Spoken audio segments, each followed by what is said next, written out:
Good morning, folks. Happy to have you guys here. Today is Thursday, February 22nd, 2018.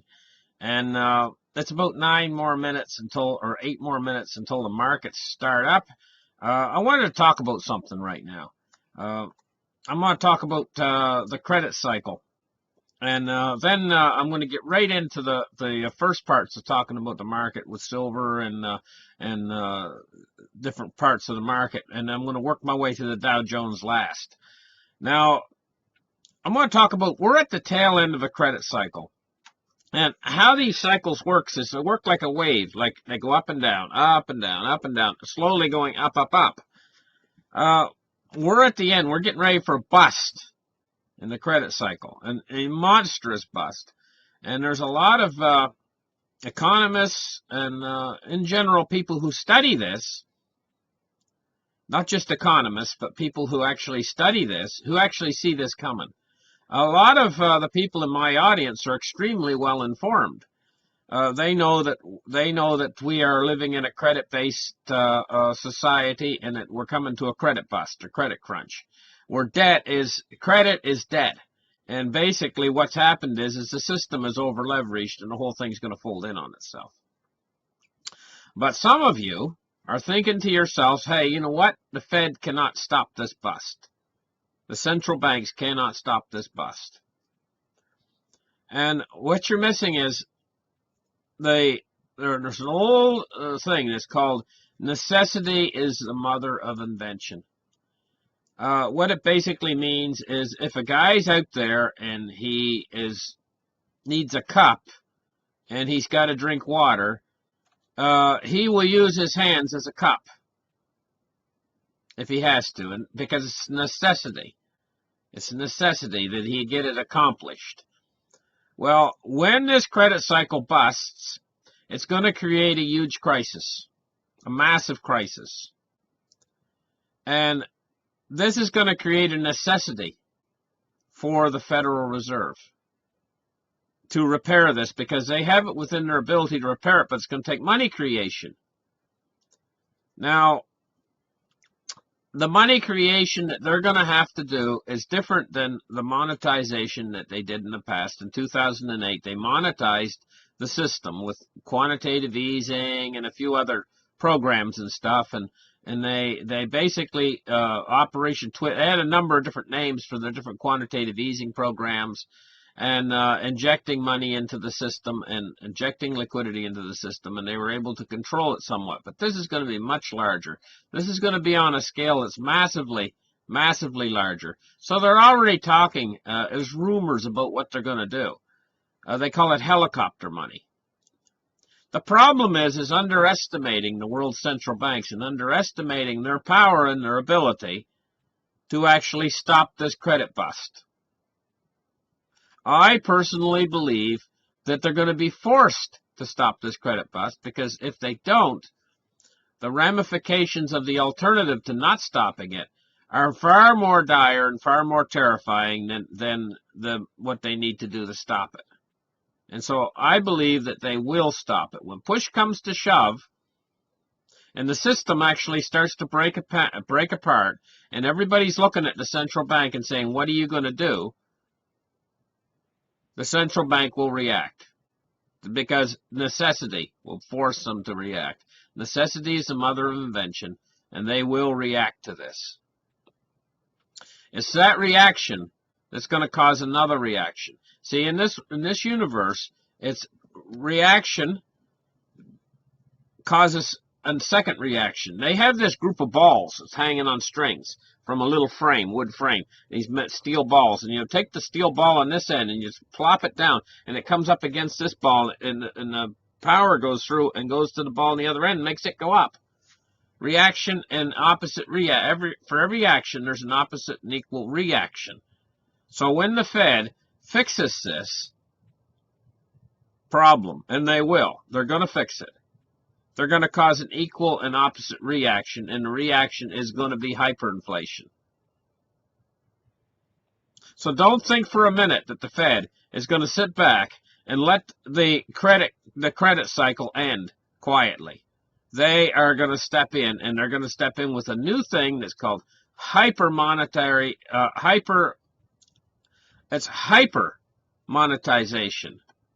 It's something they haven't done before. It's going to be in a new scale that's beyond reasoning. So now what we're going to do right now is we're going to start the charts, and I want to show you something. In the chart here, what you're looking at is right here. What you're looking at is the tax refund for every state. Just a second here. Let me check on something. Okay, good. We're going good. We're checking on the tax refund for every state.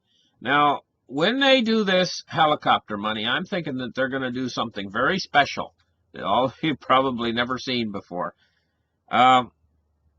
These are your ordinary tax refunds, state by state, how much the average person gets back every year. I think they're going to do a super duper tax refund like nobody's ever seen before. They have your Social Security number, right? And they know how much taxes you've paid all through your entire life history. When they get into their real money creation, they're going to do a couple things that you never saw coming. One is called a basic income. They're going to give everybody an income. All the street hobos and everything. And this income is going to be probably more money than you're making right now at your job. This is part of what Ben Bernanke said. Ben Bernanke said, and this is why he got called Helicopter Ben, he said, if we get a deflation, he said, us here at the Fed, he said, our policy is to dump we will actually, quite literally, to stop it, he said, we will dump money out of helicopters.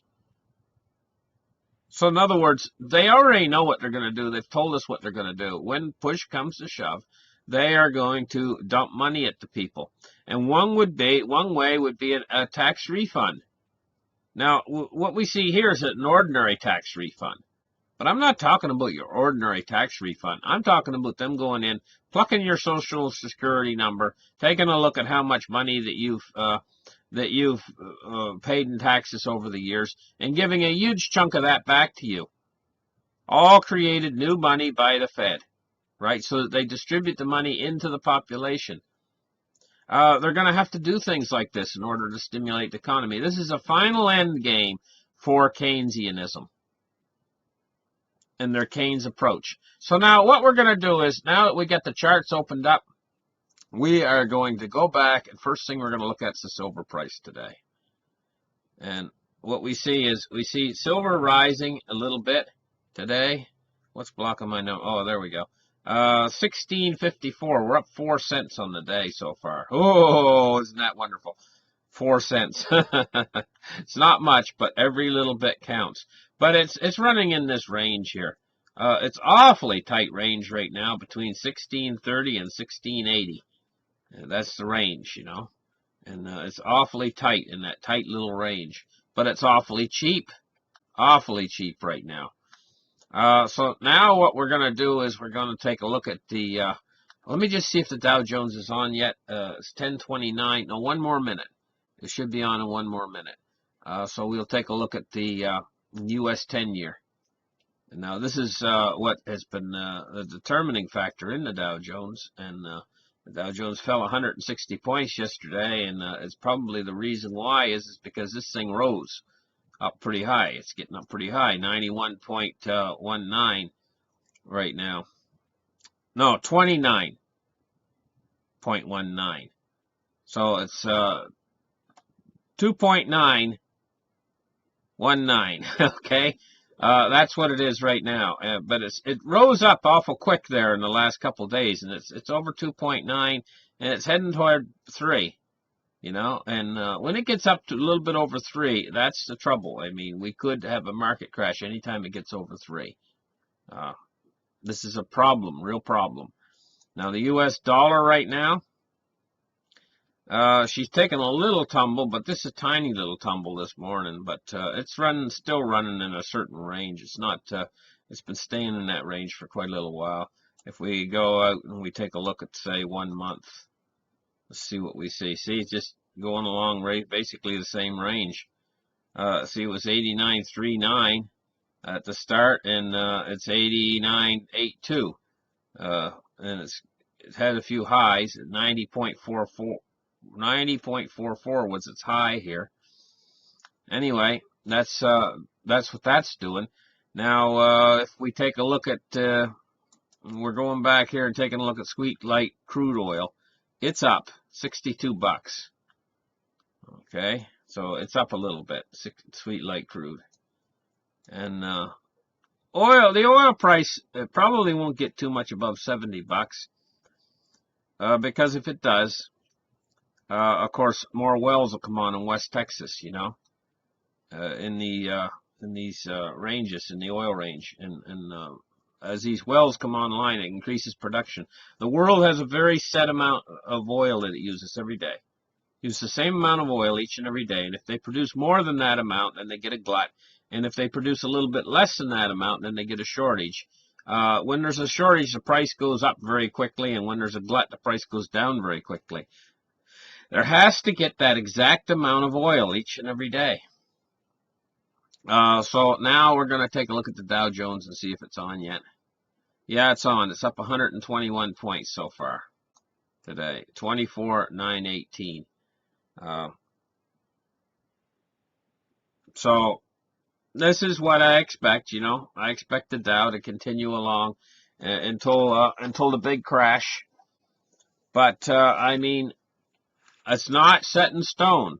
If that 10-year bond rate rises too high and the yields rise too high, we could get the crash prematurely. We could get it before the end of March. It could, you know. I'm not ruling that out. It's just that I don't think it will. I think we're going to continue on the way we're continuing until the end of March. Now, let's take a look at cryptocurrency. Bitcoin, it's had a little dip down, but I don't think that that's going to continue. I think that she's going to recover from that, and I think she's going to continue her upward trend that she's been on, but a slow upward trend up until the crash coming up in. I personally, my opinion, I think that the crash is coming in April. That's when I think the crash is coming, and I think during the first part of the crash, Bitcoin is going to do well. It's not going to fall, but I think once the real fear hits, after the market falls, probably down below 20,000. Once it goes below 20,000, the market, that's when the real fear and panic's going to hit, and that's when the first sellers are going to start to sell Bitcoin for cash. They're going to want to hold cash, and they're going to go into cash. And when they do, then there's going to be a panic selling of the cryptocurrencies to try to get into cash. And it's going to be like it's going to be like somebody yelling fire in an auditorium full of people, and everybody trying to get out through one door. That's what's going to be in the cryptocurrency markets when that happens. And they're all going to try to get out, and it's going to be a massive panic to get out at that point, and the stock market's going to be crashing at that point. It's going to be, you're going to see your bottoms in cryptocurrency come after that. After that bottoms out, I'm just going to say one thing. At that point, if you can get in to cryptocurrency after she bottoms out, after the cryptocurrency crash. But the problem is getting in, because the markets might close up to a certain degree, and you might not be able to get your money or it might be hard to buy it, because at that point things might seize up, the system might be seized up, and it might be actually hard to buy crypto at that point. But get in, try to get in, because it's going to be desperation to get in. I'm going to try to get in at that point. That's going to be my entry point. I'm going to try to get into crypto. Into there. I mean, okay, I've entered crypto, but I mean, I'm going to try to get in and get a stake. I've reduced my stake down to where I don't have very much right now, as far as crypto is concerned, almost nil. And I'm going to try to get a stake in crypto at that point, because it's going to be really cheap. I'm not just preaching this, I'm actually living it. I truly believe in what's going to happen here, that's the time to buy into crypto. And I believe when that's over, you're going to see crypto go to the moon, because what's going to be the driving force on the other side of this is when the Fed comes in, steps in to try to stop this deflation that's coming. They're going to create a hyperinflation, and during that hyperinflation scenario, cryptocurrency is going to go massive. It's going to be the biggest thing there ever was, you know. So a little tiny investment in it will make you rich at that point, if you can buy in at the right time. But it's going to be difficult. I mean, you might have to buy off of some guy in a coffee shop. You might have to give him cash, and he'll transfer the cryptocurrency from his laptop to your laptop, sort of a deal. That might be what it's all about when that time hits, you know. Arranging to find a buyer, meeting him into a coffee shop someplace in town that has Wi-Fi, and you transfer it from his laptop to your laptop, and you hand him the cash. That might be what it comes down to, you know. So anyway, let's move on. The cryptocurrency market capitalization's $431 billion this morning. Most of the numbers are in the red right now, but I think they're going to turn back green again. And so the biggest red numbers in the best looking coins right now, I would say what looks really good to me right now, Dash looks good. IOTA looks good. IOTA's down 10%. Dash is down 12%. They both look good. Both looking good. Litecoin looks good at nearly 10% down. 196 bucks. If you can pick up a Litecoin now for under $200, that's good. Bitcoin Cash looks down 11%. I don't like Ripple, but Ripple looks good right now. Seriously. Even though I don't like it. Ethereum looks pretty good too, but it's only down 7%, where most of the coins are down. Even Bitcoin's down 8%.